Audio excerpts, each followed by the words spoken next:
여러분, 홍남기 경제부총리가 집값이 하락한다고 경고하고 나섰습니다. 물론 시장은 안 믿습니다. 시장은 홍남기 경제부총리가 구두 개입했다. 구두로 시장에 개입했다. 집값이 너무 많이 올랐다. 이러면서 구두로 개입했다. 이렇게 보고 있거든요. 그런데 홍남기 경제부총리가 이야기한 그 사실들 있잖아요. 집값이 하락한다는 지표들, 그걸 보면요. 그럴 수도 있겠는데 하는 생각을 하게 됩니다. 게다가 경제부총리잖아요. 대한민국에서 경제정보는 가장 많이 보고를 받는 사람일 거예요. 게다가 주변에 재정부에 보면 수많은 대한민국의 천재들이 항상 조언을 할 겁니다. 그런 차원에서 홍남기 경제부총리가 이야기한 것을 한번 짚어보겠습니다. 이게 구두 개입인지 아니면 집값 하락에 대한 신호가 있는지 말입니다. 일단 제일 먼저 말한 게 물가 상승입니다. 물가 상승이 일어나고 있다. 2.6% 올랐다고 말씀을 드렸죠. 5월에 소비자 물가가 말입니다. 그러니까 이 물가 상승 자체가 결국 금리 인상을 가져오게 되는데, 금리 인상을 하게 되면 결국에는 주택시장에 영향을 미칠 거다. 그래서 금리가 떨어질 거다. 이런 얘기를 지금 하고 있거든요. 이게 첫 번째고, 두 번째는 일단 미국의 금리 인상입니다. 지금 미국이 테이퍼링을 한다 안 한다 그런 분위기가 많이 깔려 있는 데다가 지금 회사채를 내다 파는 그런 상황까지 갔으니까 금리 인상이 임박했다. 뭐 이렇게까지 지금 홍남기 경제부총리는 해석을 하고 있고요. 그래서 금리 인상을 하게 되면 우리는 이미 금리 인상을 했을 테니까 시장에 영향을 미친다. 이런 얘기고요. 마지막으로 세 번째는 총부채 원리금 상환 비율. 7월 1일부터 지금 계속 올해 7월 1일, 내년 7월 1일, 후년 7월 1일 이렇게 가면서 DSR 총부채 원리금 상환 비율을 강화하겠다 이런 얘기잖아요. 그러니까 내가 1년 동안 번 소득 중에 40% 이내로 원금과 대출을 갚을 수 있게끔 돈을 빌려라 하는 게 핵심입니다. DSR 40%가 넘는다 이러면 안 빌려준다는 이야기거든요. 그러면 그만큼 시장에 또 대출 규제가 일어나고 DSR 40% 넘는 사람들은 돈을 갚게끔 만드는 거니까 이게 통화량을 줄이는 효과가 있다. 통화량을 줄이는 효과. 대출을 그만큼 적게 주는, 통화량을 줄이는 효과가 맞나요? 그게 아니라 돈을 덜 빌리게 만드는 효과죠. 그죠? 돈을 덜 빌리게 만드는 효과가 있어서 이게 집값이 떨어질 거다. 이런 얘기가 지금 계속 나오고 있거든요. 그래서 이 세 가지 이유로 집값이 하락한다. 말은 구구절절 맞습니다. 말은 구구절절 이게 틀리진 않아요. 분명히 맞는 말이에요. 이 세 가지 원인 때문에 집값이 떨어질 가능성도 있습니다. 그런데 이 말 가지고 제가 뭘 반박할 수 있는 말은 없는 것 같고요. 그런데 저는 시장을 한번 보겠습니다. 시장을.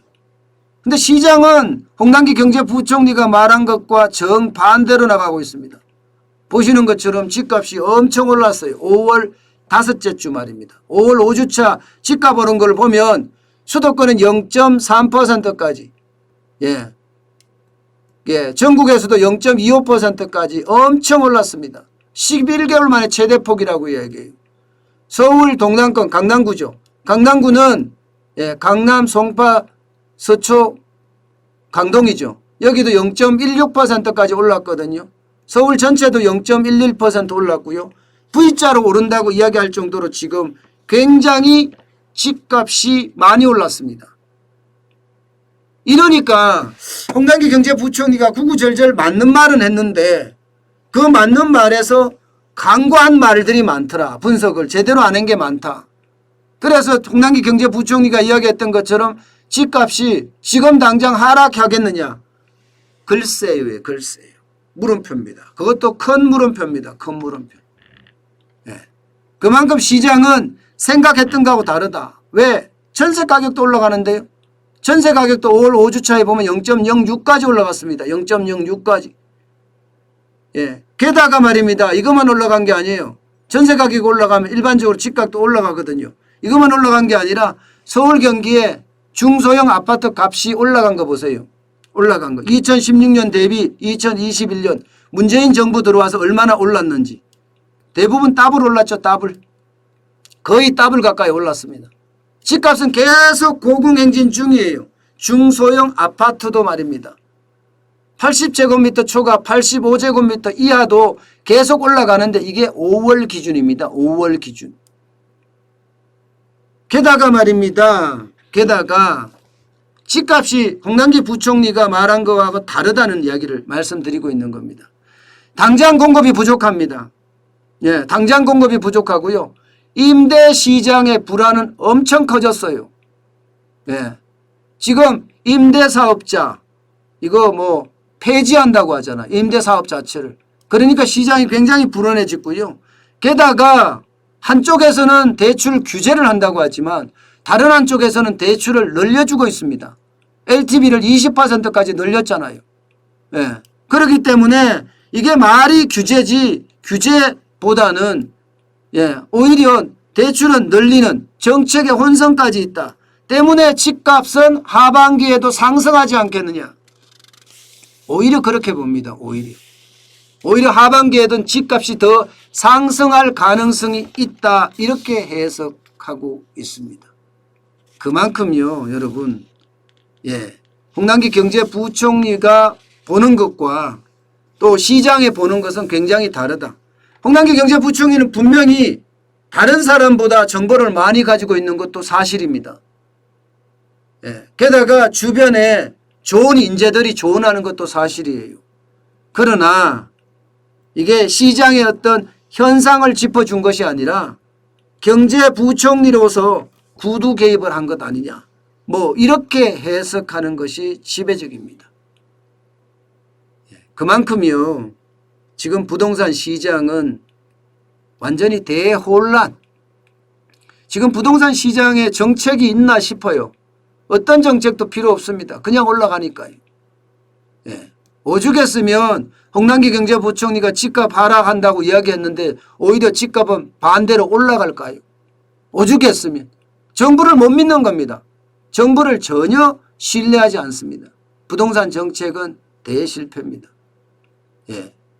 문재인 대통령은 예. 더불어민주당의 초선 의원들 68명 데려다가 밥 먹였죠. 근데 그 자리에서 그런 이야기를 했다면서요. 부동산 정책 실패 말고는 실패한 게 없다. 아이고, 개뿔을요. 외교 정책은 완전히 난맥상이죠. 경제는요, 박살났어요. 예. 문재인 정부가 경제 정책을 쓴 것보다가 저 경제는 거꾸로 나타났어요. 도대체 뭘 잘했다는 거죠? 국방은 제대로 잘했나요? 대북 정책은 잘했나 모르겠어요. 예, 저는 그런 거를 그렇게 뻔뻔스럽게 이야기한다는 자체가 솔직히 좀 안타깝습니다. 부동산 정책은 최악 중에 최악입니다. 경제 정책이 전부 최악이지만 부동산 정책은 그 어떤 정책보다 최악입니다.